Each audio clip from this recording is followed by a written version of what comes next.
Today we are getting into rhetoric, which can be thought of as the emotive force of language used to shape perspectives, beliefs, and behaviors.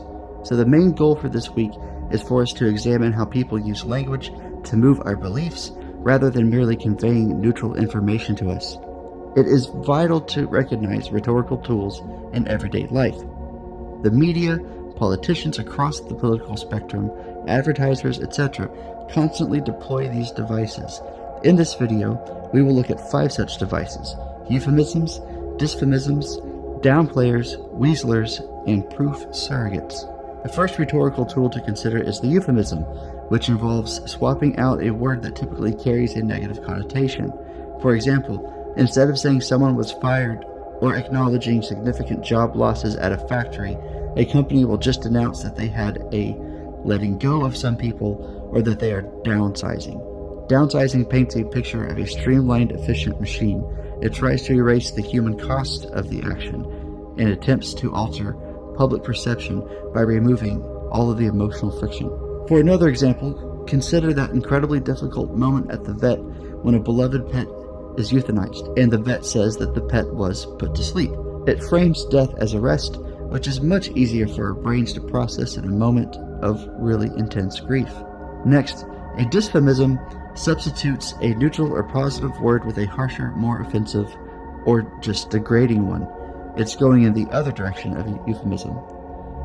The object of a dysphemism is to exaggerate a negative feature, making the subject sound as unappealing or contemptible as possible.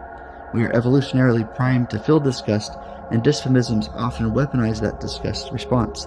Consider the example of calling someone who is dead and buried worm food.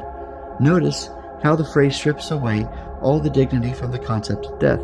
Furthermore, dysphemisms can include extreme slurs designed to demean or oppress target groups. Note that this does not mean that just any positive or negative adjective is a rhetorical trick. If I point out the window to the ugly car or the intelligent child, I am not using a dysphemism or euphemism.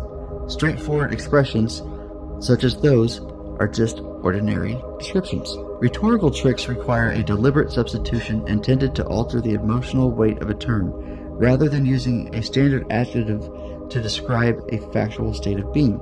Next, consider downplayers. These are specific terms or gestures, such as using air quotes, deployed in order to diminish someone's importance, legitimacy, or value. For example, the phrase, "Our so-called leader met with the administration today," completely undermines the leader's authority. It is meant to cast it into doubt. Yet the speaker never has to actually explain why the leader shouldn't be seen as legitimate. A weaseler is a word or phrase that softens a speaker's commitment to an argument. They provide a convenient way to wiggle out of a claim if it is challenged. A weaseler is specifically deployed to make a bold, persuasive claim sound authoritative while trying to shield the speaker from having to defend it. An example from advertising tells us that 3 out of 4 dentists surveyed recommend Listerine mouthwash, and the functional word in that sentence is surveyed. They didn't claim 3 out of 4 of all dentists in the world. By inserting surveyed, they have an out, because if you were to push the company on their statistics, they could simply reply that their claim only refers to the ones in their specific survey group. Finally, a proof surrogate relies on expressions or terms that give the appearance that there is proof for a claim without actually citing the proof. The example given a second ago regarding mouthwash was both a weaseler and a proof surrogate. It operates as a weaseler because the phrase surveyed protects the speaker from making an absolute statement, creating a convenient loophole. Simultaneously, it serves as a proof surrogate because it alludes to a survey as supporting evidence without providing any specific context or details about who conducted it, which is equivalent to merely asserting that experts agree.